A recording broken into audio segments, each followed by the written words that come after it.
Dans ce deuxième panneau du triptyque de la journée, pour rester sur la métaphore picturale, on va essayer de voir au fond quels sont malgré tout, heureusement, les modèles qu'on peut embrasser et qui sont pour le coup soutenables et désirables à la fois, passer du meilleur des mondes à un monde meilleur. Pour ouvrir cette séquence, j'ai la chance d'avoir avec moi Jean-Luc Soblet. Vous êtes le directeur régional de l'ADEME de cette belle région que vous portez jusque sur votre écharpe. Alors je ne sais pas si vous vouliez introduire la séquence ou revenir sur ce que vous avez entendu précédemment. Peut-être les deux. C'est ça, si c'est possible, je vais faire les deux. Alors je suis directeur régional délégué, je voudrais pas avoir de problème avec ma directrice régionale si c'était possible. Surtout qu'elle doit écouter, donc je voudrais pas avoir de soucis quand je vais rentrer au bureau. Mes excuses. Non, je voudrais bien entendu dire qu'après, je vais essayer de remonter le moral après la peste quand même un petit peu, pour dire qu'on a terminé le premier atelier avec une vision qui pouvait être un peu cataclysmique, mais il y a des solutions et c'est le sujet que l'on va aborder dès maintenant. Je voudrais remercier Alter pour me donner 5 minutes pour introduire cet atelier. Et puis en plus, ça me rajeunit parce que quand je suis arrivé il y a 4 ans dans cette région, ma première sortie officielle, c'était à une journée Alter, justement, qui s'appelait Voyage dans les transitions, je crois que ça s'appelait, et j'avais pu apprécier et la qualité de l'organisation et la qualité des intervenants et le bénéfice qu'on a dans toutes ces journées ce qui nous permet de prendre la hauteur et d'avancer aussi dans nos réflexions tous sur un sujet qui nous concerne bien. Quelle solution pour un monde meilleur et désirable? Vaste sujet, hein, puis je laisserai les différents intervenants qui vont me succéder et qui sont bien plus compétents que moi sur cette question. Je voudrais juste faire un petit peu d'autopromotion quand même sur un sujet qui est pas directement, mais qui intervient aussi sur cette problématique. C'est le travail qu'a sorti en novembre l'ADEME nationale, qui s'appelle Transition 2050, choisir maintenant pour agir sur le climat. Parce que si le principe de la neutralité carbone maintenant est accepté par tous, on sait que le chemin pour l'atteindre, il est encore flou, voire inconnu pour la plupart et de nos décideurs et des citoyens, et que l'urgence climatique impose des changements de telle ampleur qu'il est indispensable d'accélérer. Et donc on a sorti ce document en novembre. Alors l'idée, c'était de mettre 4 chemins types cohérents et contrastés, parce que si c'est pas clivant, on n'y voit rien. Mais on sait bien que la solution, elle sera sûrement un petit peu dans les 4. Mais c'est important d'avoir aussi ce type de document-là pour avancer. C'est une autre brique de ce qu'on va avoir comme intervention maintenant. Ces 2 ans de travaux, ça a mobilisé une bonne centaine de salariés de l'ADEME, des experts, des bureaux d'études. Alors je ne vais pas vous présenter les scénarios parce que là je pense que tout le monde râlerait un peu, mais je peux que vous conseiller de taper ADEME Transition 2050. Vous avez 3 documents qui vous attendent. Alors un résumé de 14 pages, c'est encore assez consommable, 44 pages de synthèse et puis le rapport en lui-même qui fait 687 pages. Donc si vous avez des problèmes pour dormir ou si votre télé est cassée, je vous le conseille. Moi j'avoue que j'ai les deux, je dors mal et j'ai pas de télé, mais je suis pas encore arrivé au bout. Et j'ai pas la peste encore. Ça c'est la première partie de ce qu'on va sortir. On va sortir aussi une série de feuilletons qui vont être sur des sujets qui sont liés à ce document, qu'on va remettre en perspective. Et je vous donne tous rendez-vous au cours de ce qu'on va appeler le défi écologique, qui est organisé par l'ADEME le 29 et le 30 mars à Angers. Donc on va penser que ça va être faisable.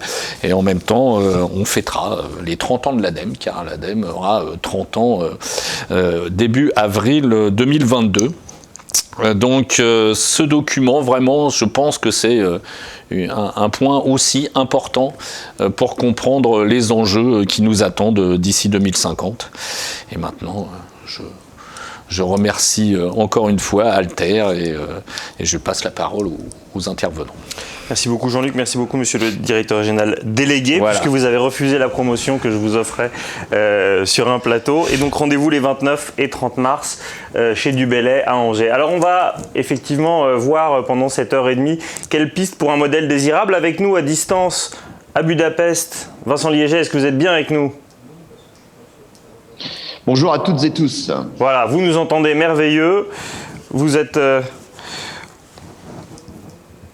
à distance, mais avec nous. Je reviendrai avec vous dans un instant. Vous êtes un conférencier expert de la décroissance. Vous êtes l'auteur de ce livre, Décroissance Fake or Not, qui sera quand même l'occasion de revenir sur un certain nombre de poncifs et de stéréotypes sur la décroissance, qui est un mot qui fait peur, évidemment, puisque ça fait 60 ans que nous sommes shootés avec comme imaginaire la seule croissance. Or, il est bien évident qu'une croissance infinie dans un monde aux ressources finies n'est pas possible. Donc la question, c'est comment est-ce qu'on fait ? Et ça, c'est une première question que je vais poser à Véronique Varlin.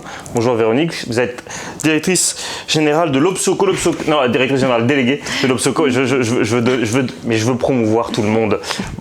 L'Obsoco, c'est l'Observatoire Société et Consommation. Jusque-là, j'ai bon. Là aussi, je renvoie tout le monde dans l'onglet pour voir l'ensemble de vos travaux, parce que vous publiez régulièrement des travaux qui sont faits par des universitaires, hein, pas par des sondeurs. Je pensais antérieurement à votre ancien président Philippe Moati, qui est économiste. Aujourd'hui, c'est Guéhan Elgo.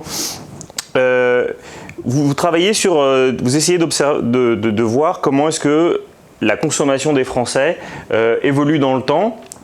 Vous avez dessiné vous aussi un peu à la manière de l'ADEME des utopies possibles. Est-ce qu'on va aller vers un monde écologique? Est-ce qu'on va aller vers un monde sécuritaire? Donc j'imagine que les propos du docteur Lavoie dans un premier temps ont fait écho à ce que vous avez dit. Et puis vous essayez de replacer la responsabilité de chacun dans tout ça, à savoir qu'évidemment il faut que l'État prenne sa place dans le changement, les entreprises aussi, et puis les Français par leur consommation. Les réponses sont un peu contrastées. Il y en a qui ont très très envie d'agir, d'autres moins. C'est souvent ce que font ressortir les travaux de l'Obsoco. C'est pour ça qu'ils sont très intéressants, c'est qu'ils montrent bien les nuances. Et je vais peut-être vous laisser dérouler. Très bien. Merci. Moi aussi, je suis très contente d'être là, très contente d'être aussi à Dijon pour intervenir dans cette journée qui a démarré déjà de façon passionnante et effectivement un peu peut-être déroutante par rapport à l'ampleur des enjeux. Je vais moi aussi en fait faire une petite précision sur Obsoco, Observatoire Société et Consommation. En l'occurrence, je suis directrice associée de l'Obsoco. Et Philippe Moati, qui est cofondateur de l'Obsoco, professeur d'économie, est toujours évidemment présent dans la structure dont Guéhan Elgo a repris les rênes. De toutes ces précisions, mais c'est important. Et en effet, nous, notre marque de fabrique, c'est l'inspiration académique, c'est ça qui guide nos approches. Donc on se nourrit des travaux menés par des scientifiques et puis on essaye de déployer des études avec la rigueur du monde académique pour observer les transformations du rapport des Français. Alors parfois, on dépasse un peu nos frontières, mais à la consommation et aussi à la société, au prisme des grandes transformations qu'on rencontre aujourd'hui, technologiques, économiques et aussi sociétales. Et c'est dans ce cadre-là qu'en effet, on s'intéresse à la fois aux pratiques de consommation émergentes et aussi aux nouveaux imaginaires un peu qui sous-tendent le rapport à la consommation à la société. Et c'est dans ce cadre-là qu'on a exploré la consommation, l'engagement des Français par rapport à toutes ces questions qui ont trait à l'organisation de la société, au mode de vie et au mode de consommation. Donc c'est ça que je vais essayer de retracer. Et disons que cet engagement, il va se tisser entre des idéaux, des aspirations d'un côté, et puis de l'autre, des contraintes. Et nous, on est persuadés que cette grille de lecture, elle est assez opérante en fait, pour arriver à positionner comment les gens se situent. Et on va voir justement qu'elle est particulièrement opérante dans le domaine de la consommation responsable. Alors, où en est-on aujourd'hui? Donc là, on peut avancer un peu dans le slideshow. Petit message, voilà, merci. je vais beaucoup citer en fait une étude qui traite de la façon dont les Français se positionnent par rapport aux utopies, aux perspectives utopiques dont Vincent a parlé, qui a en particulier été soutenue par l'ADEME. Donc c'est ce qui a d'ailleurs permis vraiment d'enrichir le périmètre de cette étude. Alors si on enchaîne en fait sur le suivant, je vous apprends rien si je vous dis qu'aujourd'hui la société française elle est traversée par un très profond pessimisme. C'est d'ailleurs un trait particulier aux Français, auquel s'ajoute aujourd'hui un fort niveau de conscience de la situation environnementale qui engendre une très très grande inquiétude, au point que c'est ce qui est encadré là dans ce qu'on a sous les yeux pour 61% des Français. Et on a interrogé en fait, nous on interroge en fait cette question régulièrement, on voit qu'elle tend plutôt à progresser. 61% des Français estiment que la situation est très préoccupante et appellent un changement radical dans l'organisation de l'économie et de la société, revenant à produire et à consommer moins mais mieux. Donc là on est dans un moment, un temps de bascule, où même si effectivement il y a encore un attachement à cette culture de l'hyperconsommation, c'est nous le terme qu'on utilise pour décrire le rapport à la consommation à l'Obsoco, et si les esprits sont encore colonisés, comme disent certains chercheurs qui travaillent à côté de nous à l'Obsoco, par tout cet imaginaire effectivement de l'hyperconsommation et de la croissance, on voit bien qu'il y a quand même ce sentiment d'urgence et inéluctable, d'un changement inéluctable par rapport au sujet. Donc toute la question c'est de se dire, voilà, s'il faut changer, c'est dans quelle direction, il est où le champ du possible, c'est la question qu'on s'est posée justement avec ce travail autour des utopies, sachant que ce qui caractérise l'époque c'est justement cette difficulté à se projeter dans l'avenir, c'est un peu une panne un peu collective, sociétale de projection, comment penser l'avenir. Donc nous, avec nos moyens, on a souhaité, alors merci, j'avais dit de ne pas passer au suivant et c'est passé au suivant, donc ça me casse un peu mes effets, mais ce n'est pas grave. On a voulu voir comment les Français se positionnaient par rapport à un certain nombre de systèmes utopiques qui s'imposaient un peu à la fois dans les travaux académiques, qui s'imposaient aussi dans ce qui ressortait comme pouvant définir des réalités possibles, porteuses un peu de systèmes complets, politiques, sociétaux, économiques, consommation, mode de vie. Voilà. Donc on est parti en fait dans 3 directions. Je vais commencer par l'utopie technolibérale. On a parlé de solutionnisme technologique à l'instant, en fait, donc c'est intéressant. C'est quoi ce système? C'est un monde centré sur le progrès, articulé autour du développement, poussé de la science, de la technologie, ayant le transhumanisme comme point d'horizon. Donc là, on est clairement en fait dans le fil d'une utopie qui est sur laquelle la Silicon Valley, enfin les grands de la Silicon Valley, les GAFA sont à la manœuvre aujourd'hui. Et ce qu'on observe, c'est que cette utopie technolibérale, vous voyez, elle est préférée que par 14% des Français. Au fond, elle n'est pas du tout désirable et elle tend même un peu à régresser dans les 2 points d'interrogation qu'on a menés entre 2019 et 2020. Donc si évidemment il y a un rapport à la science qui est assez ambigu chez les Français et qui s'est un peu amélioré d'ailleurs à la faveur de la pandémie, puisque la science elle a apporté pas mal de solutions, on voit bien malgré tout que c'est peut-être pas de ce côté-là que toutes les solutions peuvent venir. Deuxième utopie, sécuritaire. Le mot est un peu fort, mais malgré tout, il décrit assez bien ce que pourrait être ce modèle de société nostalgique d'un passé révolu, soucieuse de préserver son identité et sa singularité face aux influences étrangères. Au fond, c'est un modèle dont on entend quand même énormément parler aujourd'hui et qui est préféré par 31% des Français, qui tend un peu à se consolider. On voit bien qu'il cristallise tout un tas de sujets, on le verra en détail un peu après, qui sont vraiment dans l'air du temps et répondent à tout un tas d'inquiétudes et de préoccupations. Mais la bonne nouvelle, c'est que le modèle dominant, le modèle préféré,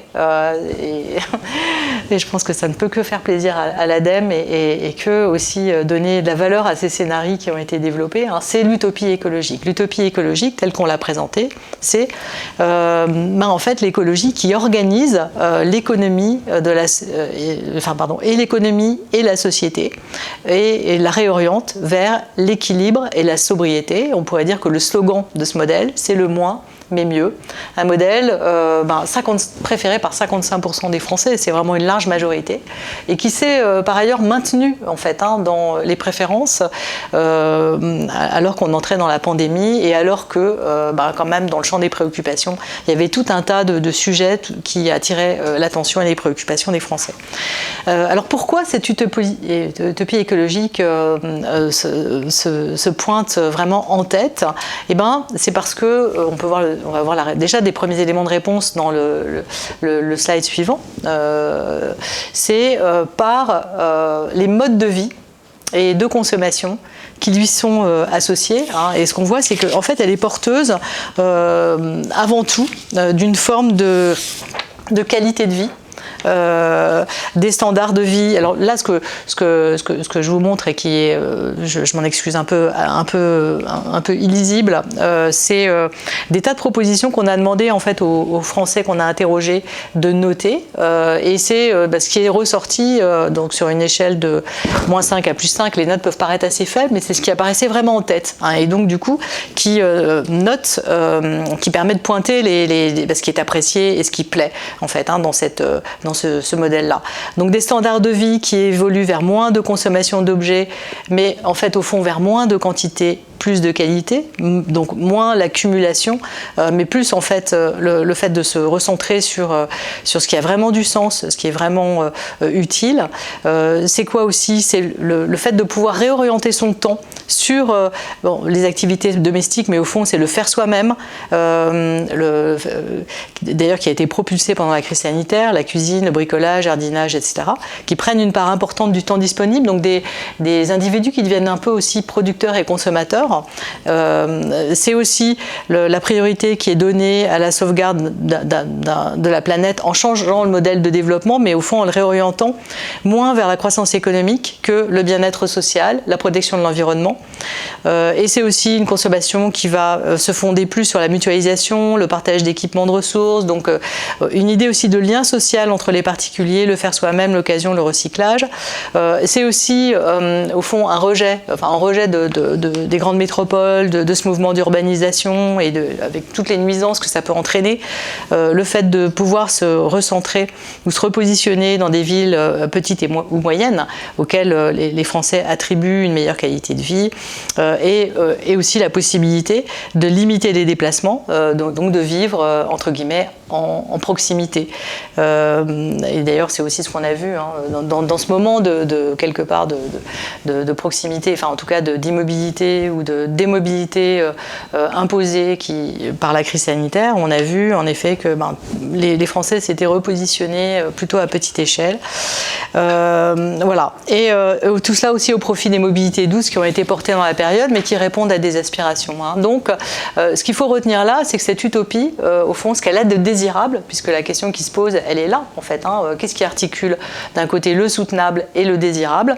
Se tisse du côté de ces modes de vie aspirationnels, porteurs de décélération, de ralentissement, porteurs de qualité de vie, porteurs de temps pour soi, de faire soi-même, porteurs aussi de proximité et de lien social, d'échange, de partage. Bon, évidemment, j'ai l'impression de raconter une très belle histoire, mais il se trouve que c'est, si on parle des idéaux et des aspirations, vraiment ce qui aujourd'hui peut être motivant. Alors cette utopie écologique, elle s'instruit, l'adhésion à l'égard de cette utopie écologique, elle s'inscrit aussi dans un contexte, c'est ce qu'on va voir dans l'élément suivant. En fait, elle est aussi portée par un renforcement de la posture critique à l'égard de la mondialisation. Posture critique qui va s'exprimer aussi par tout un tas de propositions qui séduisent. Tout d'abord, le fait que l'engouement pour le local dans la consommation, une part importante de ce qui est consommé est produit localement, mais aussi ce qu'on voit s'exprimer fortement, c'est cette tentation du repli en fait, et de la fermeture des frontières, donc un meilleur contrôle des frontières.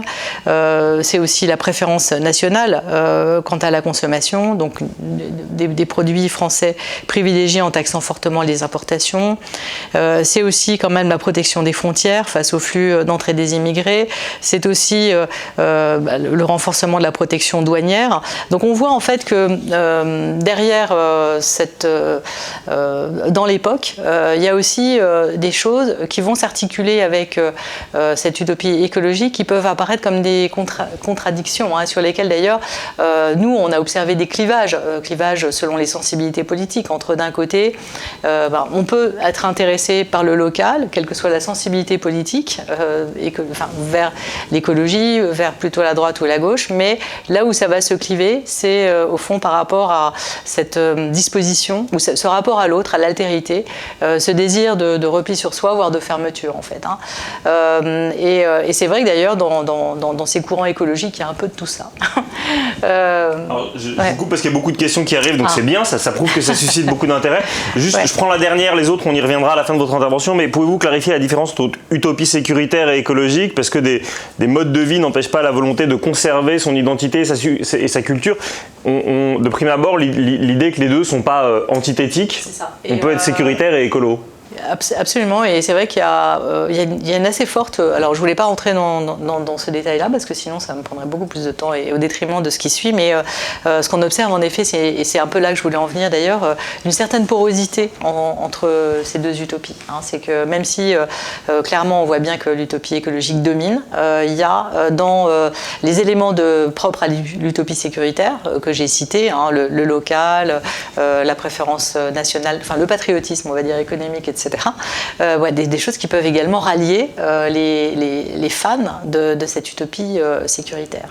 Et on voit bien d'ailleurs ce qui est très nouveau, je me garderai bien de donner aucun nom parce qu'on est quasiment en devoir de réserve, mais une revue qui s'appelle la revue Limite d'écologie intégrale, une revue d'extrême droite qui antérieurement n'était pas un courant politique qui portait sur l'écologie, mais en exaltant le local, le petit producteur, fait tout d'un coup concurrence avec les thèses historiques de l'écologie politique. Oui, voilà. Donc les personnes merci beaucoup pour toutes les questions que vous nous envoyez. On les prendra à la fin, mais je vais quand même laisser Véronique continuer à avancer parce que c'est dense. C'est vrai qu'en plus, j'ai pas du tout envie de perdre le fil vu le temps qui m'est imparti. Donc effectivement, on est dans ce contexte-là. Si on regarde si on conclut un peu sur la toile de fond des utopies, des idéaux, on voit qu'il y a une forte appétence pour cette utopie écologique qui se nourrit dans les modes de vie et qui va aussi s'incarner dans le rapport à la consommation si on regarde le slide suivant, pardon, je ne peux pas manœuvrer. Mais... On peut mettre la slide suivante, s'il vous plaît. Ouais. Merci beaucoup. Ça va se traduire dans la consommation, dans le champ de la consommation, par une forte aspiration au consommer mieux. Aujourd'hui, c'est la tendance majoritaire. Si on additionne le bleu très foncé, consommer moins mais mieux, et le bleu plus clair, consommer autant mais mieux. Donc le mieux rallie 49% des Français, avec une orientation dans le mieux qui est majoritaire du côté du moins mais mieux. Mais là où je voulais attirer votre attention, c'est sur les petits histogrammes à droite en fait. C'est qu'on voit que c'est différent selon les revenus. Si on prend les extrêmes, entre les plus de 2500 € de revenus mensuels et puis les moins de 1000 € de revenus mensuels, ce qu'on aperçoit, c'est que la part du rouge, par exemple chez les tranches de revenus inférieurs, 27% elle est majoritaire, et ceux-là en fait, ils aspirent à consommer plus en fait, ils restent attachés au fait de pouvoir consommer plus, et pourquoi ? Parce que ils sont soumis à de très très grandes restrictions en termes de pouvoir d'achat. Dans nos études, en fait, on voit que 40% des Français ont été, des Français ont vu leurs revenus fragilisés par la crise sanitaire. Donc c'est vrai qu'il y a un enjeu pour nous de dualisation un peu des consommateurs, avec d'un côté des consommateurs qui aspirent à consommer moins mais mieux, mais qui en ont clairement les moyens, et qui ont les moyens aujourd'hui d'aller dans le sens d'une meilleure qualité en fait, et d'une forme de frugalité choisie, et puis de l'autre, des consommateurs qui restent quand même assez nombreux, fragilisés, qui eux, en fait, on peine à rentrer un peu dans le train de la consommation pour ce qui leur est essentiel, et tout cela aussi pour évoquer ces enjeux d'inégalité sociale, en fait, d'inégalité économique auxquelles il faut veiller dès lors qu'on parle de transition écologique et de ce mouvement-là. Donc une forte aspiration au consommer mieux, malgré tout, qui constitue la norme. Et quand on interroge les consommateurs sur ce que ça veut dire pour le consommer mieux, derrière, en fait, on découvre que ça recouvre tout un tas de sujets. Quand on passe à la diapo suivante, en fait, qui apparaît étrangement en noir et blanc, je ne sais pas pourquoi. Donc pour eux, ça va être consommer mieux. Tout d'abord, c'est la qualité et la santé. C'est la proposition qui arrive en tête. Et ce qui est nouveau aussi, quand même, dans nos études, c'est évidemment, ça a été propulsé par la pandémie, c'est l'importance maintenant que cette question de santé prend pour les consommateurs. Et elle est intéressante, en fait, dans la mesure où il y a un lien maintenant qui s'est installé dans les esprits entre la santé de la planète et sa santé à soi, en fait. Donc on voit, là aussi, c'est vraiment un élément un peu charnière pour engager justement dans cette transition écologique. Ce qu'on voit, c'est quoi consommer mieux? Il y a vraiment un questionnement maintenant autour du besoin, autour d'essayer de traquer ce qui peut être superflu, ce qui peut être futile au profit de l'utile. Et puis vous voyez qu'arrive en troisième position le local. Le local qui connaît une forte progression. Le local, on a mené un observatoire de la consommation responsable. Qu'est-ce que c'est consommer responsable? Et pour les consommateurs, on leur a dit de mettre tous les mots qui leur venaient à l'esprit. En première position, ils ont cité local. Le local est paré un peu de toutes les vertus et de toutes les qualités. Mais vous voyez que le local, il arrive loin devant. Il arrive devant des produits plus respectueux de l'environnement. Donc il y a quelque chose qui s'articule là. Alors là, je vais galoper parce qu'on arrive un peu plus vite que prévu. Donc, et effectivement, la consommation responsable, c'est vraiment un terrain privilégié pour justement essayer de comprendre tous les jeux de tension qui peuvent se nouer entre les utopies, les aspirations, et puis les contraintes par ailleurs. Parce que voilà, qu'en est-il aujourd'hui en matière de consommation responsable? On a une majorité de Français qui se disent engagés dans des comportements de consommation responsable. Si on regarde la slide suivante. Donc là, en fait, on a demandé à des consommateurs de noter leur degré d'implication, le degré d'intégration de la question de l'impact environnemental dans leur choix en matière de consommation. Vous voyez qu'il y a beaucoup de rouge et plutôt intense, en fait. Sur une échelle de 0 à 10, ils se donnent une note moyenne de 6,7, qui est plutôt une bonne note, en fait, dans nos études. Et puis, il y en a quand même 60% qui s'accordent une note supérieure à 7. Vous voyez, en fait, que la note, elle a tendance à progresser avec l'âge aussi. Donc ça aussi, c'est quelque chose un peu contre-intuitif. On a l'impression que les jeunes sont un peu aux premières... Voilà, bon. Ils le sont certainement en termes de préoccupation, enfin même d'anxiété et d'angoisse par rapport au sujet, mais ils le sont un peu moins quand même à la manœuvre, on va dire, dans le passage à l'acte. Donc voilà, des Français qui, à des degrés divers, se disent engagés.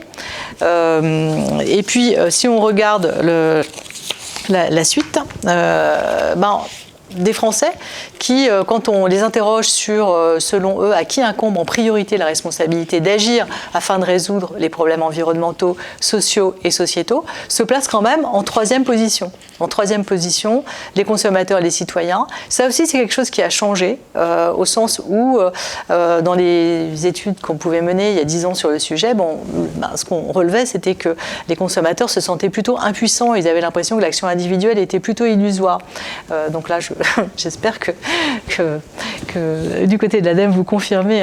Et là, ce qu'on a vu quand même monter en puissance, c'est ce sentiment que non, la consommation, c'est un acte politique, en fait, par notre consommation, comme par le vote. D'ailleurs, l'idée a été reprise par un grand de l'agroalimentaire. On pouvait agir, et il y a un désir, en tout cas, des consommateurs d'agir, en fait, par leur consommation.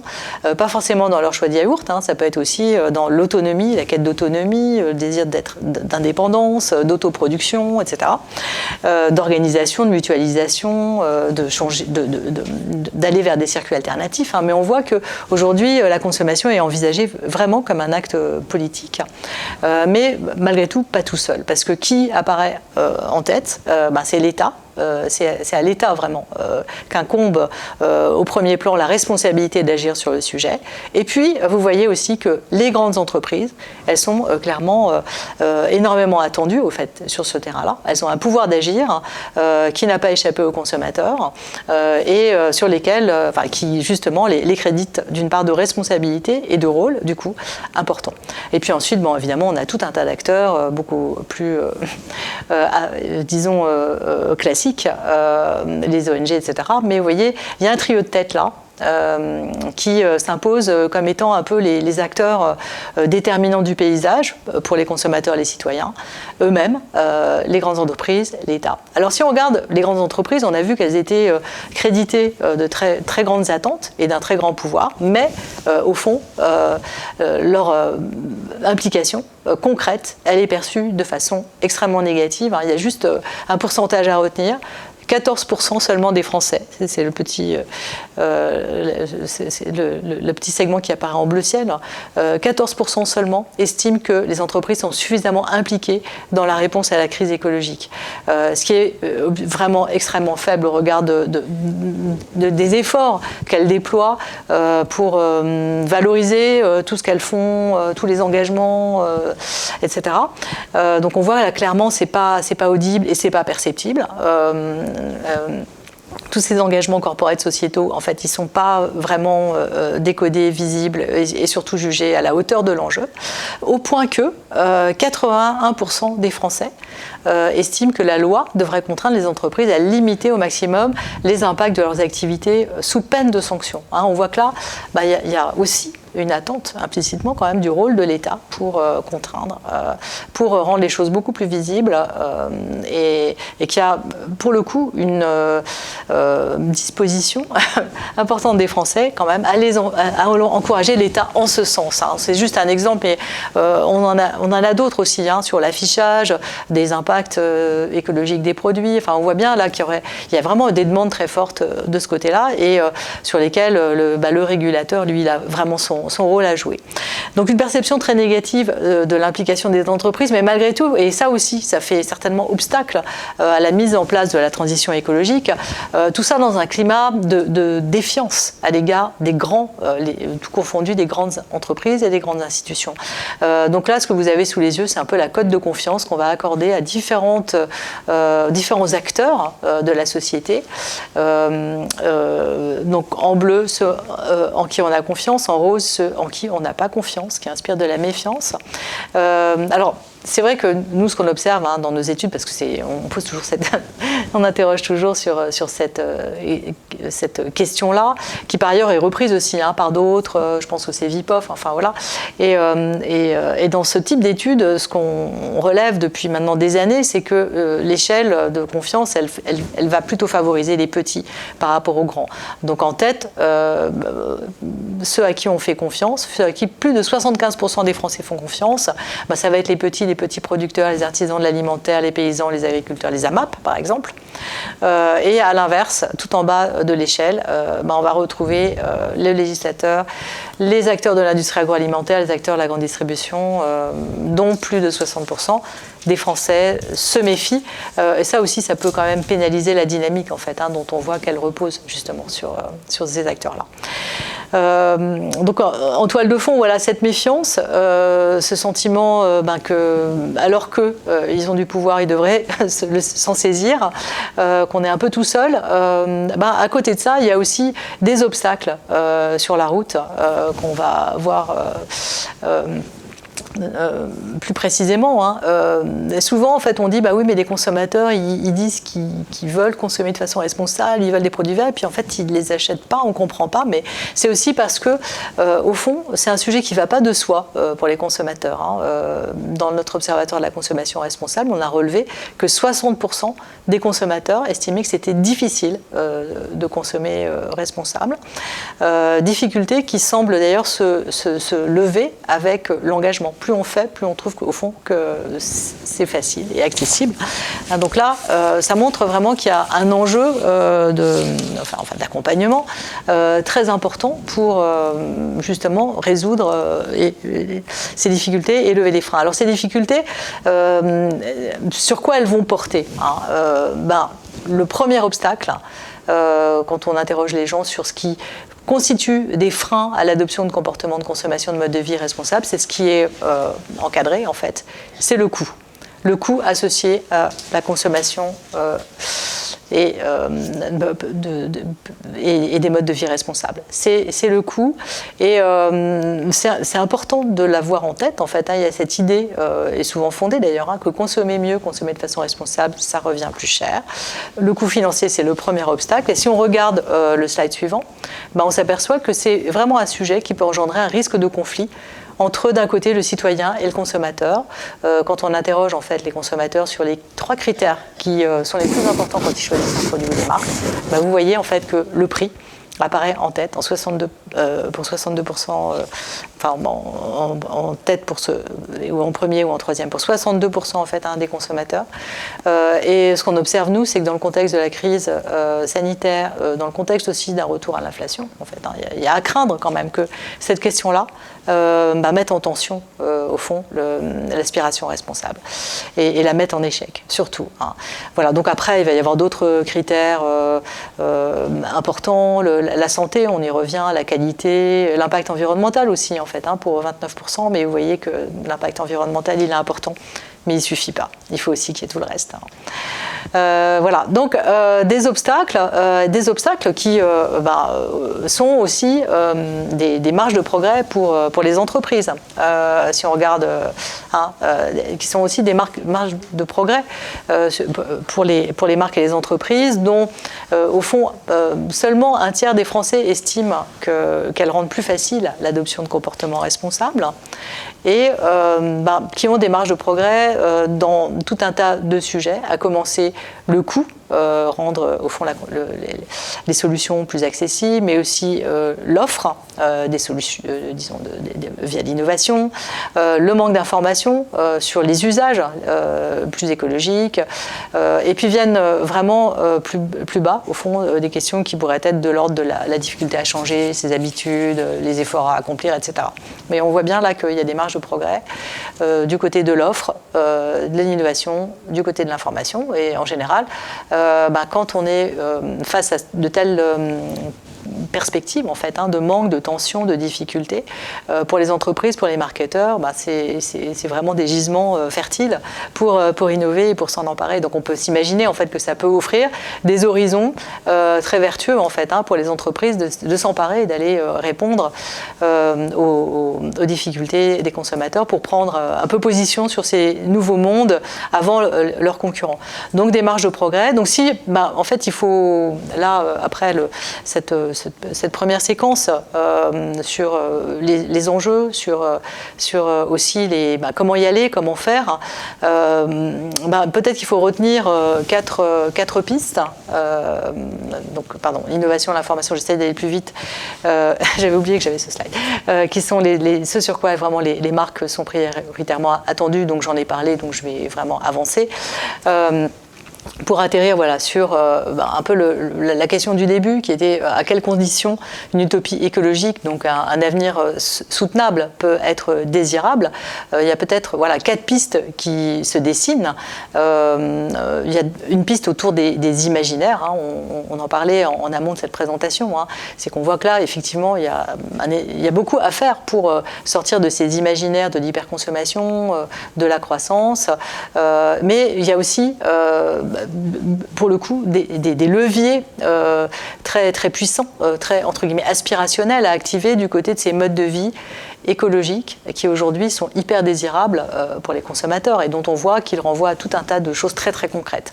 Donc là, c'est investir ces imaginaires comme levier pour engager dans une transition écologique et comme clé pour la rendre désirable. Il y a aussi une deuxième piste autour de l'accessibilité. Donc là, il y a vraiment un enjeu aujourd'hui pour les acteurs de l'offre et probablement même au-delà, de démocratisation de l'accès à la transition écologique, pour justement lever cette barrière économique, barrière du prix. Il y a aussi un accompagnement, donc c'est certainement ce que Alter et l'ADEME font au quotidien, mais on voit qu'il y a vraiment besoin aussi d'entrer dans la vie des gens et de leur apporter des solutions, de l'information pour concrètement arriver à vivre et consommer autrement, au sens écologique du terme. Et puis il y a aussi à réaliser cette mobilisation collective, engager en fait ces consommateurs qui ont envie d'agir, mais qui ne sont pas tous qui sont complètement engagés non plus dans l'action. Et pour aller chercher, on va dire, ceux qui sont les plus à distance en fait du mouvement, il va falloir, vous avez vu, il y a toute une liste en fait dans la shopping list des consommateurs, leur apporter à la fois des bénéfices individuels et collectifs. Je m'arrêterai là. Pour le moment. Véronique, vous voyez les questions du haut. Est-ce que vous avez étudié les tranches sociales qui ont répondu à ce sondage et leur profil? Vous nous avez répondu quelque chose d'assez attendu, à savoir que quand la contrainte financière reste trop forte, le facteur prix reste... Oui, alors c'est sûr que le facteur prix pèse, mais par contre, le facteur prix, en fait, le facteur économique pèse pas forcément sur la désirabilité de l'utopie écologique, en fait. L'utopie écologique, elle rallie quand même de façon assez homogène les Français dans leur ensemble. C'est sûr qu'en pointe, on va plutôt retrouver des CSP plutôt éduqués, qui ont plus les moyens au fond de s'emparer de tous les enjeux et des solutions. Ce qu'on observe, j'ai perdu la question qui a disparu. Voilà, nous en fait ce qu'on a interrogé, c'est un échantillon représentatif de la population nationale. Il peut y avoir des clivages au niveau politique, c'est-à-dire que, par exemple, j'évoquais ce clivage dans le rapport à l'autre, fermeture versus ouverture. Clairement, c'est là-dessus que les extrêmes vont se cliver. C'est là-dessus aussi que les plus jeunes vont se cliver du reste de la population, montrant justement une disposition beaucoup plus ouverte que les aînés à l'altérité. Je crois qu'il y a beaucoup de questions, donc là, je ne sais pas. Alors, on peut enlever la première. Juste avant de passer à Vincent, est-ce que vous trouvez que les Français mentent? Parce qu'ils disent qu'ils veulent plus de transformation, mais en même temps, 2020 et 2021 ont été des années records pour la consommation de... on peut citer Amazon, qui est en tout point non soutenable d'un point de vue écologique et social. Les voitures SUV, dont on sait que c'est vraiment, c'est vraiment des tanks sur pattes, et c'est une catastrophe pour l'environnement, ont battu des records. On ne se met pas à manger moins de viande. Je sais que vous avez fait un observatoire de la consommation des Français pendant le Covid, et s'il y a un des thèmes sur lequel ça a vraiment changé, parce que vous parliez du superflu, c'est l'habillement, la mode, et d'ailleurs en ce moment nous sommes en période de solde et les commerçants font grise mine, donc là-dessus ça a changé, mais sur le reste, est-ce que c'est l'hypocrisie qui domine? Je trouve que c'est un peu court de tout renvoyer toujours un peu sur la faute des consommateurs. Alors évidemment, je dis pas qu'ils sont parfaits, pas du tout. Je dis pas que nous ce qu'on observe, c'est que maintenant, au fond, la consommation responsable, c'est dans les esprits et dans les représentations la nouvelle norme sociétale. C'est-à-dire que il y a plus, le consommer plus, le superflu, la fast fashion. Évidemment que ça, on a bien vu des gens se battre pour des pots de Nutella. C'est sûr que c'est encore très présent, mais ce qu'il faut voir aussi, c'est l'ampleur de la sollicitation marketing. Et je pense que chacun de nous en est l'objet. Donc l'ampleur de la sollicitation dont les consommateurs peuvent être l'objet. Donc ce qu'on voit, c'est qu'il y a quand même un désir d'en sortir. Alors il y a un rapport qui demeure très ambivalent à la consommation. C'est que d'un côté, dans la société dans laquelle on est, il y a évidemment une place tellement importante accordée à la consommation, ne serait-ce que dans nos boîtes mail, ou ne serait-ce que dans nos écrans, ou ne serait-ce que partout, en fait, que d'une certaine manière, c'est quand même quelque chose qui est associé encore au bien-être et au plaisir, mais qui se réoriente. Et on le voit d'ailleurs, il y a une réorientation dans les postes de dépenses. Les postes de dépenses, c'est moins en fait le superflu, l'habillement a beaucoup souffert, mais plus ce qui est vraiment essentiel, la maison, on y passait beaucoup de temps, mais aussi quand même la maison, la relation aux autres, les loisirs, les expériences, la culture, au sens très large du terme. C'est tout ça aujourd'hui qui est privilégié, c'est au fond ce qui nourrit, nous on observe quand même une bascule un peu plus fondamentale entre un modèle issu des 30 glorieuses, vraiment fondé sur l'accumulation de marchandises, l'avoir, pour passer à un modèle, il y a une quête de sens, enfin c'est presque une sorte de cliché de le dire comme ça, mais c'est vrai, il y a une quête de sens dans la consommation qui se réoriente plutôt vers la réalisation de soi et vers, au fond, l'être, la construction personnelle. Et ça s'illustre pour nous par la poussée du faire soi-même. Faire des choses de ses mains, en fait, qu'on pourrait trouver peut-être moins chères et toutes faites. Mais on préfère les faire de nos mains. Et ça veut dire beaucoup aussi, quand même, sur les changements en cours. Et ce qu'on voit aussi, c'est que, pour répondre à la question hypocrisie, non, en fait, il y a une espèce de filtre un peu pragmatique. Hein. Je ne reviens pas sur la grille de critères. Qu'est-ce qui fait qu'on choisit un produit ? On va le choisir parce qu'il est écologiquement plus vertueux, mais pas que. Et c'est nécessaire, mais pas suffisant. Et pour faire la bascule totalement vers Vincent avec décroissance ou barbarie, évidemment, hypocrisie, j'étais taquin, mais de façon plus sérieuse, on voit que l'aspiration à la démocratie ne cesse de baisser dans les pays de l'OCDE, notamment chez les plus jeunes, qui disent qu'au fond, c'est pas une valeur dominante. La valeur suprême, c'est la préservation de la planète. Et on est souvent, chez Ouzbek, on s'est amusé à faire beaucoup de sondages sur est-ce que vous voudriez une bonne dictature verte. Et c'est une proposition qui, malheureusement, et ça nous a beaucoup surpris, mais est extrêmement plébiscitée. Est-ce qu'au fond, on se dirait, il n'y a pas cette aspiration à la contrainte par l'État, parce qu'on voit que l'État arrive très fort sur le changement et dire interdisez les SUV, interdisez la consommation de viande et on suivra. Au regard de l'urgence, on a vu en fait, il y a cette conviction qu'il va falloir changer de modèle. Le point, c'est que ça paraît quand même pas, ça paraît souhaitable et ça paraît potentiellement désirable quand on regarde au fond ce que ça pourrait changer dans les modes de vie. Mais d'une certaine manière, c'est vrai que c'est un peu chronique d'un changement annoncé en fait, ce qui va se dérouler. Donc là, c'est un peu aussi peut-être à l'État, au régulateur en fait, de donner le ton. Donc par rapport au SUV, par rapport à ce dont on parlait en fait, on voit qu'il y a une attente, il y a une ouverture de ce côté-là en fait, que les consommateurs peuvent changer dans leur façon de consommer sans que ça leur pose des tonnes de problèmes et sans pour autant qu'ils soient acquis à cette idée qu'il faudrait décider de façon dictatoriale. Alors moi, j'ai pas la réponse à cette question-là, mais je sais qu'elle existe, évidemment. Nous, ce qu'on observe plutôt, c'est le désir de participation, désir d'implication, en fait. Il y a peut-être chez certains, notamment les plus jeunes, un manque de confiance dans la capacité à y arriver. Oui. C'est aussi quelque chose qu'on mesure, c'est que on sait qu'on est dans une fenêtre, et on est un peu d'ailleurs, cette fenêtre, elle se répète en permanence, qui se rétrécit, et donc il peut y avoir une perte de confiance chez certains dans la capacité, au fond, des acteurs politiques, notamment, à se mobiliser par rapport à la fenêtre et par rapport à l'ampleur des changements en cours. Mais ce qu'on voit, nous, c'est plutôt l'envie de participer, l'envie de prendre part. Reste à trouver les modèles pour le faire. Alors, est-ce que le modèle, c'est la décroissance ? En tout cas, c'est la conviction de Vincent Liéget. Donc, je remonte votre ouvrage à l'écran. Oui, voilà, il rentre comme ça. Décroissance fake or not, c'est Tana Édition. En couverture, vous avez repris un certain nombre de poncifs qu'on a sur la décroissance. La décroissance, c'est la misère pour tous. Le développement durable, c'est la solution. Et on ne peut pas opposer économie et écologie. Et je vais évidemment vous laisser nous en dire quelques mots et vous donner d'abord une définition précise de la décroissance. Donc, vous avez choisi comme titre d'intervention décroissance ou barbarie. Pour les plus jeunes d'entre vous qui nous suivent, c'est une référence, un clin d'œil à Castoriadis et Lefort qui en 48 disait socialisme ou barbarie. Le socialisme n'ayant pas complètement gagné, pour l'instant on était plutôt parti sur la barbarie. Donc le plan B, plutôt que le socialisme, c'est la décroissance.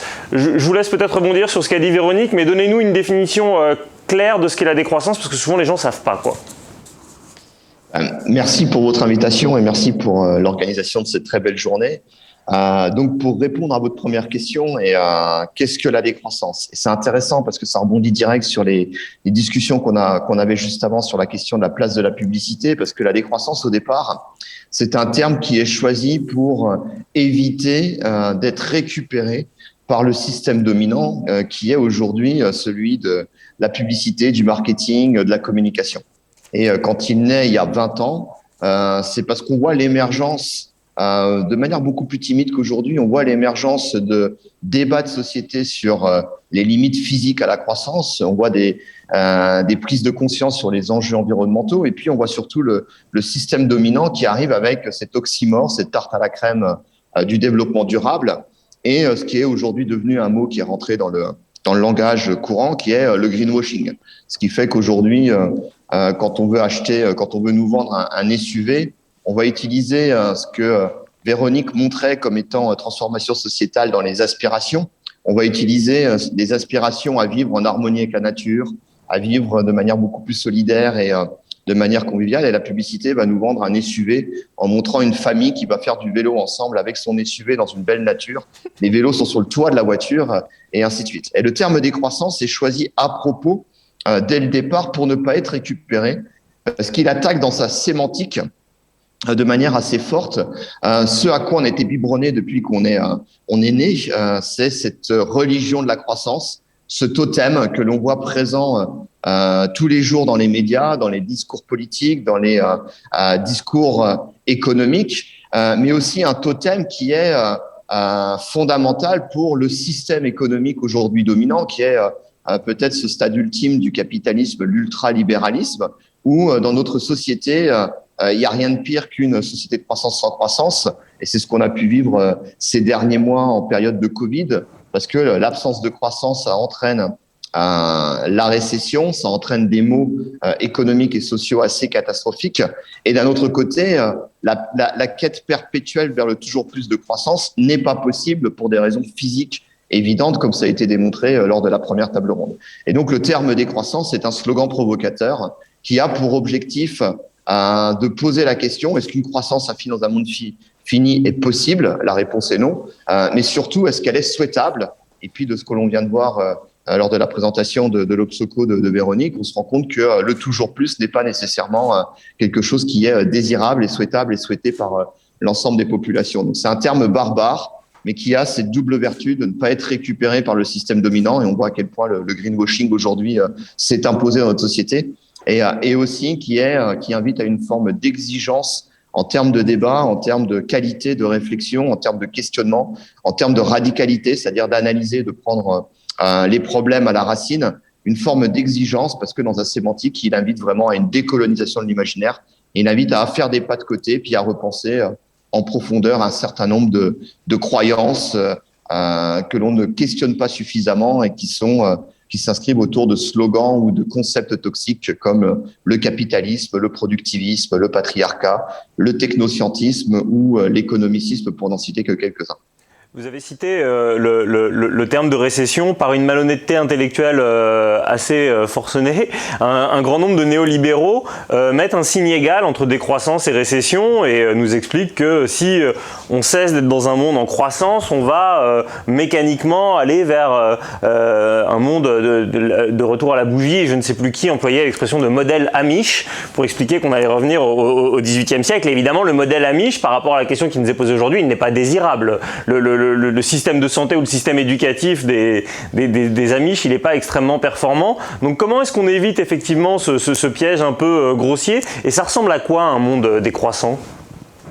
Alors, je vais déjà répondre sur le premier point, parce que vous parlez du modèle Amish, et c'est un peu la dichotomie qui se met en place d'un point de vue politique et sociétal, où on a grosso modo deux visions du monde, alors avec des nuances, puisque dans l'étude qui a été faite par l'Obsoco, il présentait trois utopies, et une qui est au milieu, celle sécuritaire, qui peut s'articuler avec ces deux visions du monde, et une vision du monde qui est aujourd'hui portée par une minorité, comme le montrent plusieurs études convergentes par rapport à tout ça, mais qui est omniprésente dans le système médiatique et politique aujourd'hui, qui est cette vision du monde autour de l'utopie technologique, qui est cette fake news, pour reprendre le titre d'un article du Monde il y a quelques mois de Stéphane Foucard, qui est cette fake news de la croissance verte et qui est martelée nuit et jour. Je dirais c'est intéressant, il y a quelque chose d'inversement proportionnel entre ce que ressentent réellement les gens et ce qui est donné en termes d'espace médiatique pour les idées.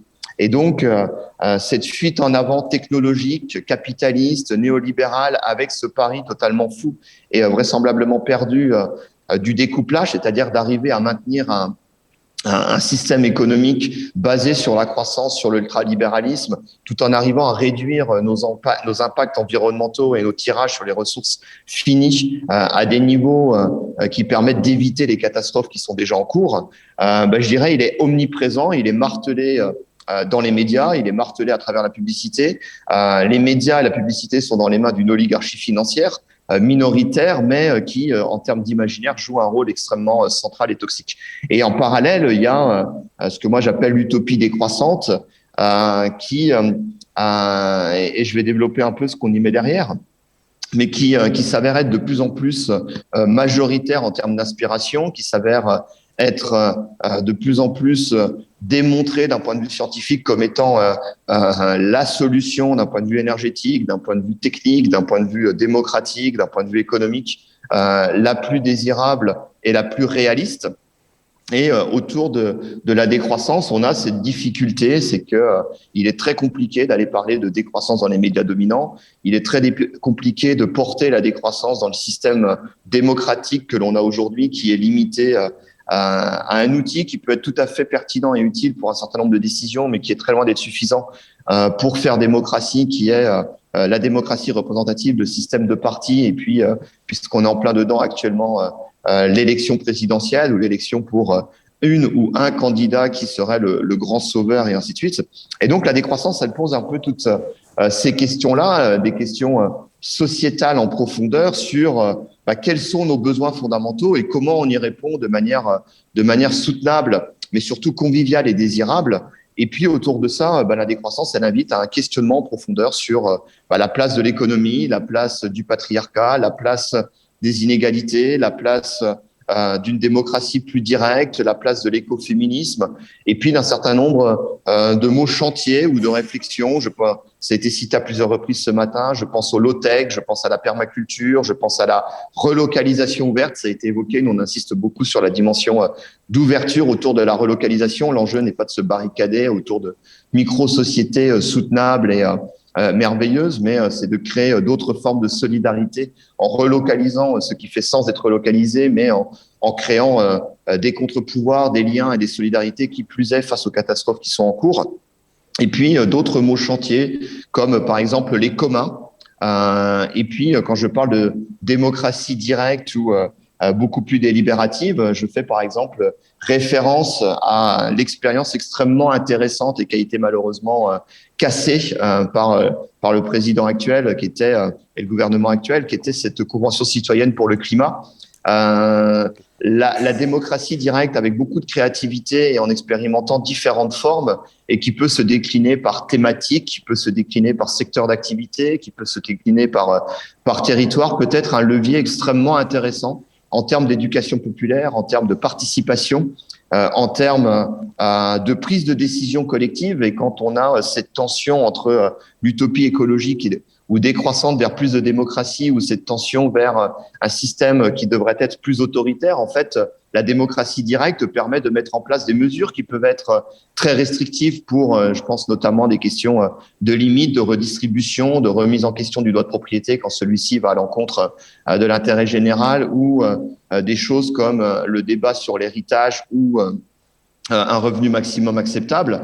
La démocratie permet de trouver ce juste équilibre et donner une légitimité à des débats de société sur comment on met en place une décroissance souhaitable et conviviale, naturellement soutenable, c'est-à-dire comment on sort de manière démocratique, choisie et juste de l'impasse dans laquelle nous sommes engagés autour de la croissance, mais encore plus d'un certain nombre de toxicodépendances, parce que comme le montrent les études, même s'il y a de fortes aspirations à rompre avec le système dominant, nous ne sommes pas toutes et tous égaux quant à notre capacité à sortir d'un travail contraint du fait de l'endettement, d'une consommation imposée du fait de modes de vie extrêmement compliqués, stressants, toujours plus engagés dans l'accélérationnisme.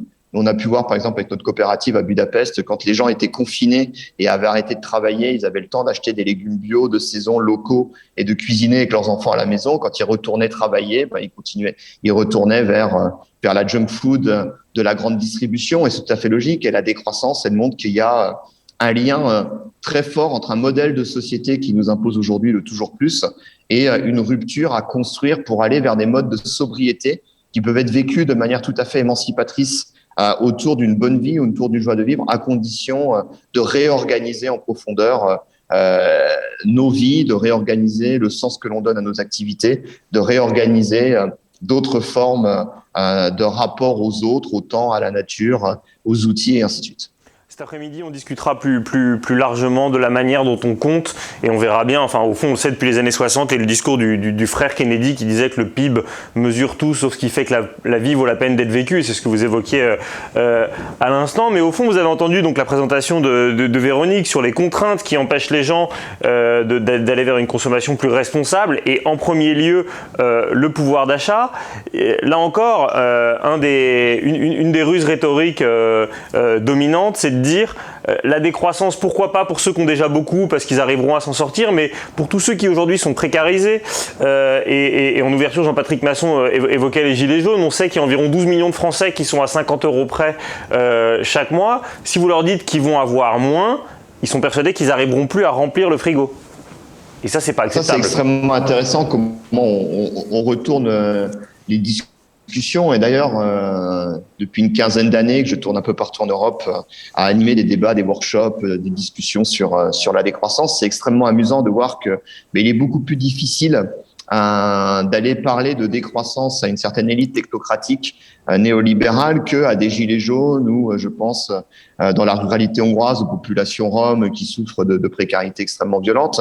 Et il y a ce côté un peu inversé où les plus riches vont nous expliquer la décroissance, c'est très bien, c'est ce qu'il faut faire, mais c'est pas possible parce que c'est quelque chose de méchant envers les plus pauvres. Là où les plus pauvres comprennent très bien que la décroissance, ça veut dire d'autres formes de redistribution, et qui dit une décroissance des plus riches, parce que c'est les plus riches qui ont un impact environnemental le plus important, dit un dégagement d'espace, de vie, de partage, d'échange beaucoup plus fort, et aussi moins d'aliénation à travers le travail, à travers la précarité, à travers l'économie, à travers l'exploitation, moins d'aliénation d'un système dominant qui est aujourd'hui le capitalisme sur eux.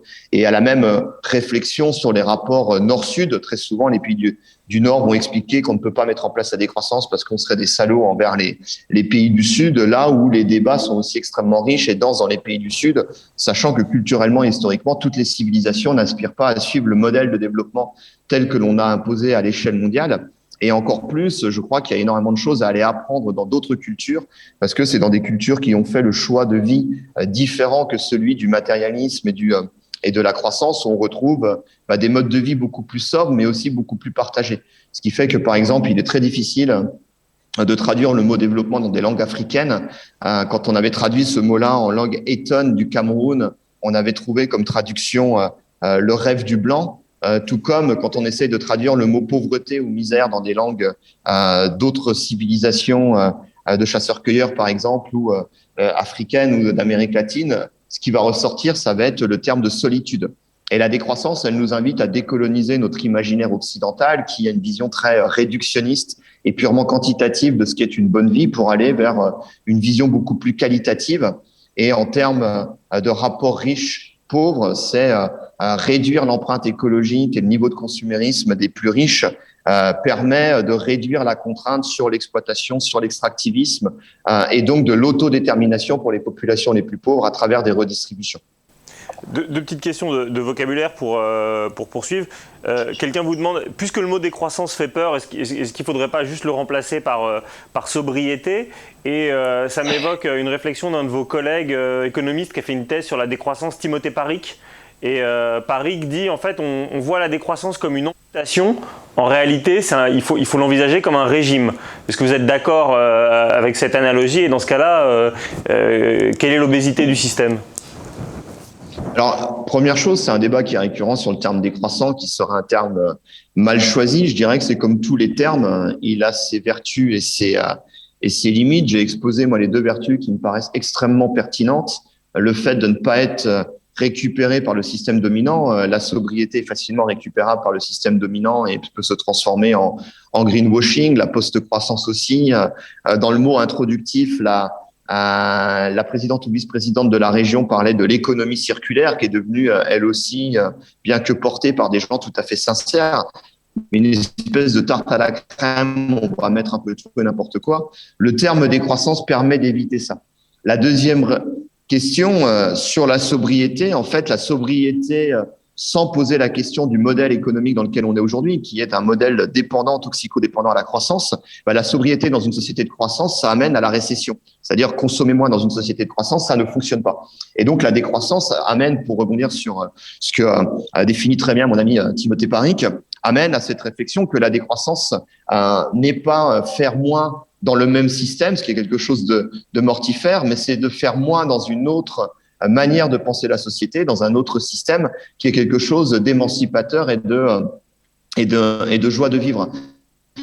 Et donc la décroissance, c'est vraiment un modèle de société, voire des modèles de société à construire, à penser, à expérimenter, en rupture avec le système dominant et qui peuvent se décliner de manière tout à fait diverse en fonction des territoires, en fonction des aspirations des uns des autres, etc. Je dirais que c'est de repenser l'utopie. Il y avait cette expression de René Dumont, les années 70, l'utopie ou la mort. Et la décroissance, comme décroissance ou barbarie, c'est l'utopie ou la mort. Véronique, vous entendez tout ce que dit Vincent, il montre qu'il faut complètement changer de système.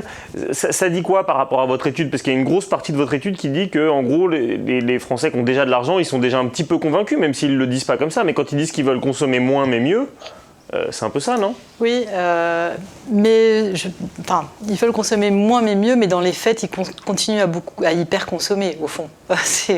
Et donc, ils ont recours à tous ces modes de consommation alternative, pas tant, dans un mouvement vraiment de transformation, mais plutôt vers de la sobriété, mais plutôt, je reprends les mots qui ont été utilisés, mais plutôt comme un moyen, quelque part, de consommer mieux, au fond, par rapport à disons, l'étendue de leurs besoins, qui reste quand même très marqué par, en tout cas très inscrit dans le modèle historique.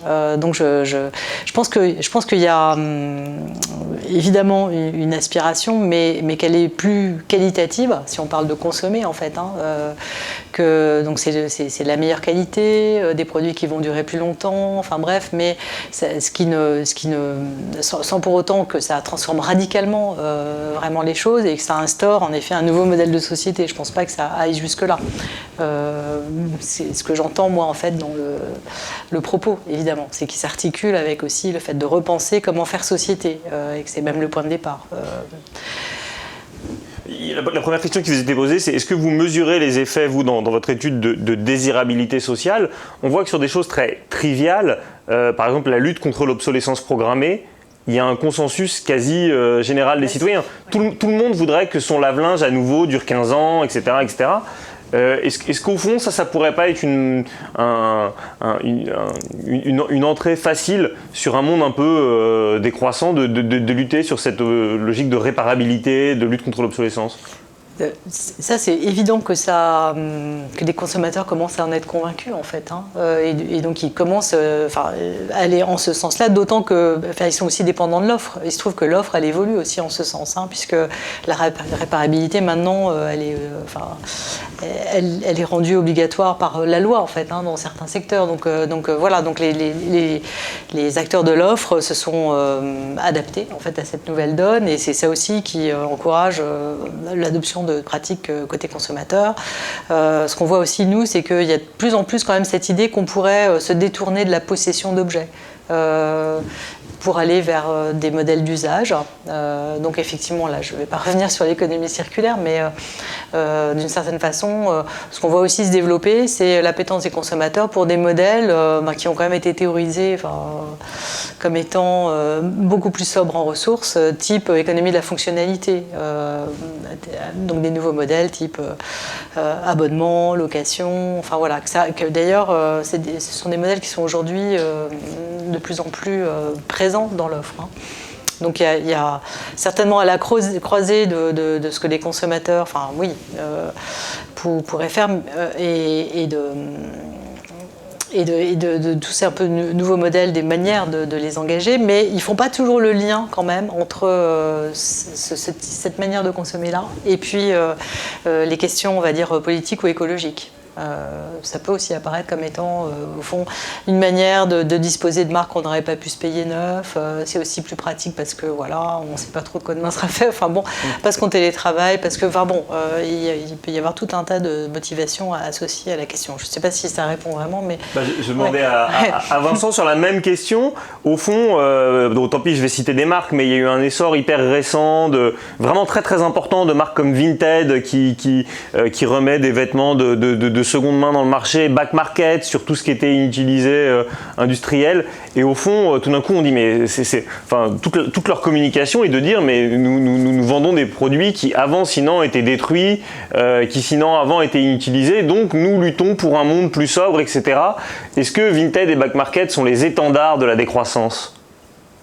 Et déjà, je vais revenir sur l'obsolescence programmée, parce que quand on parle d'obsolescence programmée, on a tendance à penser uniquement à l'obsolescence programmée technique, alors que la première des obsolescences programmées, elle est avant tout publicitaire, c'est-à-dire on va jeter des objets ou arrêter de les utiliser alors qu'ils peuvent encore être utilisés assez longtemps, techniquement, parce que culturellement, on est obligé à changer, on est poussé par la publicité, par des pressions sociales, etc.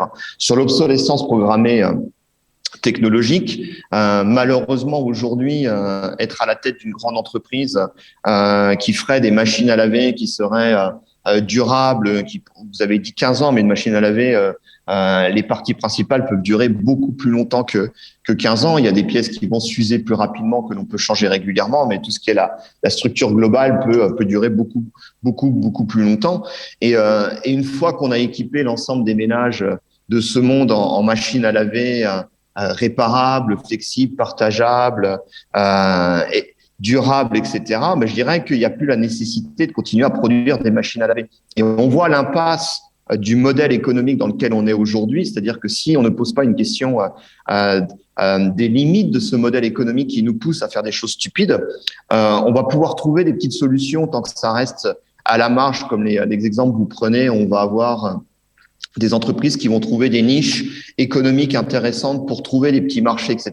Mais si tout le monde se met dans la logique de rupture avec l'obsolescence programmée, du réparable, du partageable, du mise en commun, et ainsi de suite, au bout de 10 ans, on a, je dirais, réorganisé le système où on est équipé de manière assez juste et relativement soutenable de l'ensemble des besoins, des biens dont on a besoin, et on arrête de produire. Et donc, on est face à nouveau aussi à un effondrement de ce modèle économique, et quid de l'emploi, quid de l'entreprise, du rôle de l'entreprise dans la société, quid des services publics qui sont financés et indexés aujourd'hui par la croissance, etc. Et en fait, tout ça nous montre la nécessité, et je pense la pertinence du terme décroissance et de toute la pensée philosophique et politique qu'il y a derrière. C'est-à-dire que l'enjeu n'est pas d'apporter quelques petites réformes palliatives ou petits changements de comportement à la marge par rapport à ça, mais l'enjeu est vraiment de rompre avec un système et un imaginaire économique et sociétal qui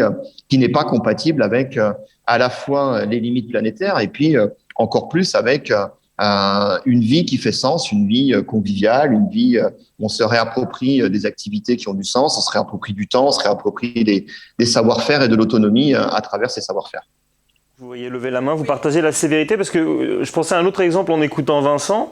Là, en fait, les 12 ans de l'entreprise Blablacar, et ils sont nés sur un déplacement en covoiturage. Maintenant, ils ont dépassé les 100 millions de déplacements en covoiturage. Donc, c'est indirectement, c'est des millions de déplacements évités. Et donc, évidemment, leur storytelling dominant va être de dire que c'est une entreprise écologique.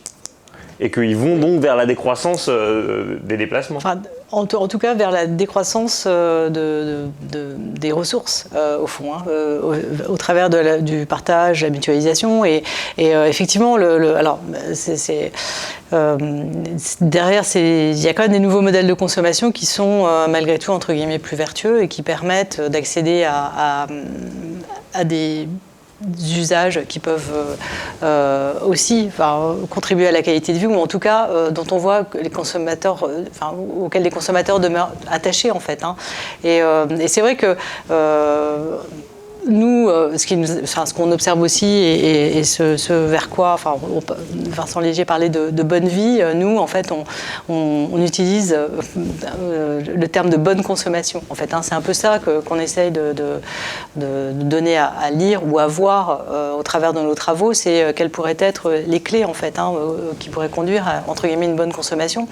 Et quels sont les nouveaux modèles économiques. Alors évidemment, on ne fait pas de politique, entre guillemets, à l'Obsoco, on ne porte pas de... Mais déjà, si on parle de transition, on voit bien qu'il y a des transformations en cours qui déplacent le sujet de la production, les produits, vers les usages et qui remodèlent en fait quand même l'économie et qui remodèlent aussi les terrains de jeu et les terrains de compétences des produits, de la production au service. Donc il y a aussi du côté du serviciel des gisements pour que les entreprises se réorientent en fait. Ça change le métier et d'ailleurs il y a pas mal d'acteurs en fait qui se réorientent de ce côté-là en fait. C'est peut-être que demain un marchand de machines à laver ne vendra plus des machines, mais il vendra des usages. Il vendra l'accès à la machine à laver, l'accès à X. Il vendra quasiment presque le produit fini. Il vendra la facilitation, on va dire, du quotidien pour la ménagère que ça peut apporter, que d'avoir la solution un peu clé en main et qui marche toujours. Bref. Donc. Le ménager aussi. Et le ménager. Les femmes n'ont pas le monopole de l'utilisation de la machine à laver. Je suis désolée parce qu'en plus c'est pas du tout ce que je voulais dire. Non, mais en tant que responsable lessive dans le couple, je pouvais pas laisser passer. Je pouvais pas. Pardon, j'ai laissé passer un peu de mon propre vécu. Mais c'était pas une critique personnelle vers. Voilà. Mais bon, disons que là où je voulais en venir, c'est nous on parle d'une transformation de l'économie en fait elle est aussi impulsée par le numérique. On parlait de Blablacar en fait. Donc on voit bien que là ce qu'on vend c'est de la mobilité au fond. C'est l'accès à la mobilité qui va compter plus que le fait de posséder une voiture. Donc ça permet à la fois de rendre service, peut-être même de développer des nouveaux usages en fait, de développer des nouvelles possibilités sans pour autant que ça nuise aux ressources de la planète. Voilà. Donc je ne dis pas que ça résout tout, mais c'est quand même des voies dont aujourd'hui les acteurs de l'offre peuvent s'emparer. Et qui constituent objectivement des progrès. Alors, juste une question pour vous, c'est est-ce que vous avez vu quelle a été l'utopie préférée des dirigeants, aux dirigeants de la fonction publique ou de grandes entreprises? Pour l'instant, c'est eux qui dirigent les choix sociaux et les consommateurs suivent. Est-ce qu'on sait si les dirigeants sont fanatiques de l'utopie technologique, sécuritaire ou écolo? Alors, malheureusement, je ne peux pas répondre de façon scientifique à cette question. C'est vrai qu'au moment où on a construit cet observatoire de perspectives utopiques, on sait que l'utopie technolibérale, elle avait vraiment le vent en poupe. On parlait de Startup Nation. Voilà, donc il suffisait de lire des quotidiens ou en tout cas bref, pour voir qu'on baignait. Et c'est d'ailleurs ce qui vient d'être dit. C'est que cette utopie technolibérale, elle façonne vraiment les représentations. Et pour nous, c'était vraiment un point des décideurs. En tout cas, la sphère des décideurs. Et pour nous, c'était justement un enseignement très intéressant de montrer en fait à quel point les Français étaient à distance du magique, de la magie que ça pouvait évoquer dans certains milieux. Non. Vincent, tout à l'heure, vous évoquiez les fakes sur la décroissance. Donc là, il y a une question, j'imagine, pour quelqu'un qui est décroissant et qu'on a un peu marre et qui donc voudrait vous demander un petit manuel d'autodéfense. C'est quoi les fakes les plus fréquents sur la décroissance ? Alors, ça va être un peu trop long. Si ça vous dérange pas, j'aimerais revenir sur Blablacar parce que c'est vraiment symptomatique. C'est un exemple classique de ce qu'on appelle l'effet rebond. C'était une des questions sur un très beau. La question qui vous était posée, c'est où est la frontière entre l'utopie écologique et le greenwashing? Quid de l'effet rebond pour les produits les plus écolos? Donc vous êtes parfait. Eh ben voilà, on y est. Et Blablacar, au départ, c'est un projet tout à fait intéressant qui est, je fais des trajets en voiture tout seul, je vais mettre autour de ces trajets à disposition les places vides dans ma voiture pour les partager avec d'autres personnes qui n'ont peut-être pas les moyens de se les payer ou qui font elles aussi des trajets tout seuls et on va mettre ça en commun, etc.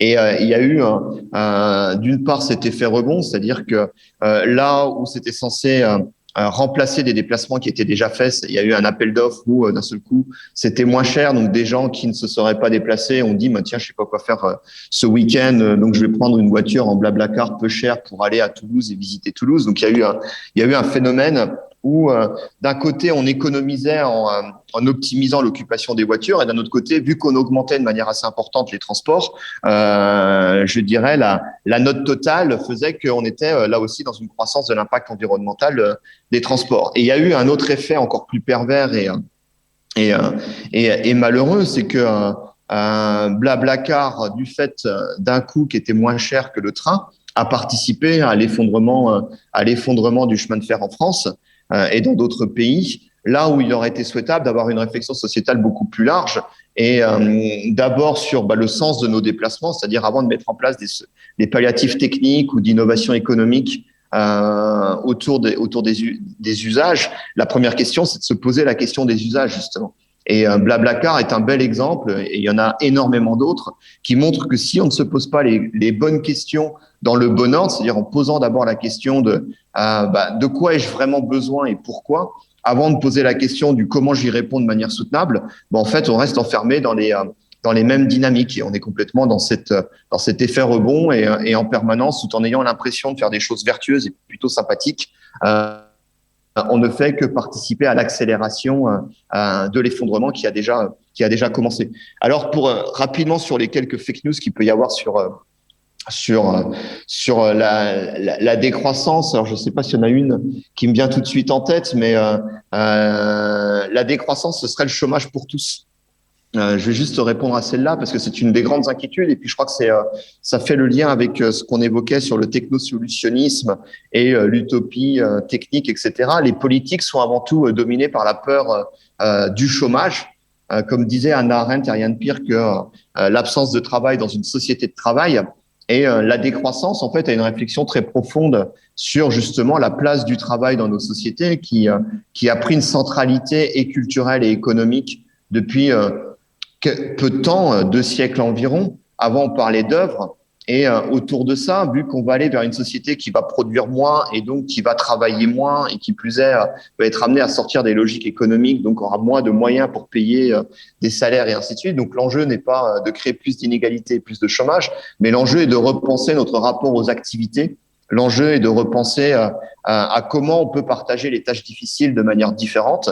Je vais prendre un exemple. Nous, quand on a vu un projet d'agroforesterie dans notre ferme bio à côté de Budapest et qu'on devait planter 800 arbres en un week-end, on a organisé ce qui est une tâche physiquement extrêmement difficile. On aurait pu faire une logique de marché, embaucher une entreprise qu'on va payer des gens à des bas salaires pour un travail dur dans des conditions de travail difficiles. On a expérimenté une manière alternative dans notre rapport du partage des tâches difficiles. On a organisé un festival de musique où, pendant que les gens festoyaient, ils avaient une pelle et on a planté 800 arbres en y prenant beaucoup de plaisir, qui plus est en ayant l'impression d'avoir fait quelque chose d'utile. Et la décroissance, elle invite justement à rompre avec un certain nombre de pensées réductionnistes, enfermées dans cette religion de l'économie, dans l'économicisme, comme disait Mark Twain, quand on a un marteau dans la tête, on voit tous les problèmes sous forme de clous. Et donc, à travers cette décolonisation de cet imaginaire économiciste, on peut faire preuve de beaucoup de créativité et donc d'innovation, mais pas d'innovation purement technique, mais d'innovation beaucoup plus complexe, sociétale, en termes d'organisation, de comment partager les tâches, comment faire vivre la démocratie, comment en fait répondre à nos besoins fondamentaux de manière soutenable, mais surtout en y prenant du plaisir. Peut-être avant de laisser la conclusion à M. Soblet, tout à l'heure je demandais à Véronique si au fond la démocratie était un cadre assez rapide pour faire évoluer une consommation responsable. Vos réflexions m'évoquent un bouquin de Grégoire Chamaillou qui s'appelle « La société ingouvernable », dans laquelle il montre très bien un certain nombre de ruses de grandes entreprises pour jouer avec les législations des États. Il pense à Coca-Cola, qui, pour le besoin du consommateur, sort de la bouteille en verre pour aller vers la fameuse bouteille en plastique qui fait des ravages absolument considérables. Et pour faire accepter au gouvernement fédéral américain qu'il va inventer la bouteille en plastique, il finance à ses frais des grandes campagnes d'affichage qu'on aura dans tous les parcs naturels américains en disant « Pensez à ne pas jeter vos bouteilles en plastique n'importe où. Et évidemment, ce que montre Chamaillou à travers cet exemple anecdotique, c'est que dans une démocratie de laisser faire en disant il y a des droits, des devoirs, etc., ça va bien se passer, la responsabilité est diluée et au final pousse un peu à l'inaction. Et donc si on veut évidemment plus de radicalité écologique et aller vers la décroissance, est-ce que les démocraties qu'on a actuellement, nos institutions, sont un cadre efficient ? La question est pour moi. Si vous la voulez pas, vous me dites. Ah non, avec plaisir. Non, le problème, et c'est ce que j'évoquais en introduction, le problème c'est qu'on a aujourd'hui tout un système de démocratie limité à cette politique spectacle et pas mal encadré par le système médiatique dominant qui lui-même est dans les mains d'une oligarchie financière. Et je peux rajouter deux autres choses, le poids de la publicité qui, si les entreprises investissent autant dans la publicité, c'est qu'elles ont un impact et en plus elles sont faites aujourd'hui avec une très très bonne connaissance de comment fonctionne un cerveau humain pour vraiment hacker nos désirs, manipuler les cerveaux en jouant sur des peurs, en jouant sur des pulsions et ainsi de suite. Et donc, dans ce cadre-là, moi, il me paraît très compliqué de faire vivre la démocratie. Et je crois que la crise première que l'on est en train de vivre aujourd'hui, c'est une crise de la démocratie. Et comme j'évoquais, la Convention citoyenne pour le climat montre qu'avec de la créativité, avec le tirage au sort, avec d'autres formes démocratiques, on peut résoudre des conflictualités extrêmement dures et apporter des réponses à la hauteur des enjeux. De la même manière, la décroissance, moi en premier lieu, on s'intéresse beaucoup à des mouvements comme le municipalisme ou comment, à travers une logique de subsidiarité, faire vivre dans les territoires beaucoup plus de démocratie directe, démocratie délibérative. Il y a beaucoup de choses qui se mettent en place aussi autour de l'intelligence collective, autour des formes de gouvernance plus participatives dans le monde de l'entreprise, dans des coopératives, dans des associations. Et je crois que c'est pour moi le levier central. On peut facilement remplacer le terme décroissance par le terme démocratie parce que de toute manière, la décroissance dans le sens d'une récession et d'un effondrement de notre modèle de civilisation est déjà en cours. On y va toujours plus vite, droit dans le mur. C'est violent et ça va être de plus en plus violent. Et la décroissance souhaitable telle que nous la portons, elle passe par à la fois des solidarités, des partages et avant tout la seule manière de le mettre en place de la manière la moins violente possible, puisque ça va entraîner des conflictualités, c'est la démocratie. Et donc l'enjeu de la décroissance, c'est d'inventer et de mettre au centre de nos organisations sociales toujours plus de démocratie. Merci beaucoup pour ce petit clin d'œil à Murray Bookchin et pour l'oligarchie médiatique. Évidemment, je laisse chacun se prononcer dessus. Je vous renvoie juste aux auditions qui ont lieu en ce moment au Sénat où Vincent Bolloré et Bernard Arnault ont dit qu'ils agissaient dans l'intérêt général pour financer une presse qui en avait bien besoin et qu'ils n'intervenaient jamais dans la ligne éditoriale. Quiconque a regardé ces news en est évidemment persuadé. Merci beaucoup Vincent. Donc je rappelle, décroissance fake or not. On va conclure. Véronique, est-ce que vos études convergent avec ce qui a été dit jusque-là ? Convergent en fait sur justement ce désir des Français de s'impliquer dans des nouveaux modèles aussi participatifs, délibératifs. Même si on sait bien que ça va recouvrir des degrés d'engagement un peu différents, mais on voit bien qu'il y a un désir quelque part déjà de faire entendre sa voix et de prendre part d'une manière ou d'une autre. Donc effectivement, ça fait écho à des choses qui semblent importantes et qui sont aussi de nature à revitaliser la démocratie. Merci beaucoup. Jean-Luc Soblet, je vous laisse vraiment le dernier mot. C'était dense, c'était riche. C'était très dense, c'était très riche. Je crois qu'on a, suite au premier atelier où on pouvait être un peu abattu à la sortie, on a vu qu'il y avait quand même des voix et puis dans les chiffres quand même des choses qui étaient positive. On voit quand même que la majorité des gens sont plutôt pour une transition écologique, donc, et puis pas d'un peu. Après, il y a le positionnement par rapport à l'identitaire, non, comment vous appelez ça, c'est ça.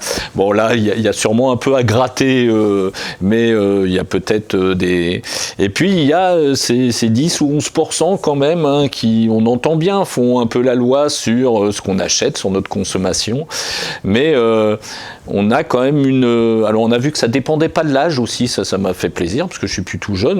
Il n'y a pas que les jeunes qui sont intéressés pour évoluer là-dessus. Donc je pense qu'on a quand même une base de la population qui a envie que ça avance et qui sont pas réticents à ces évolutions.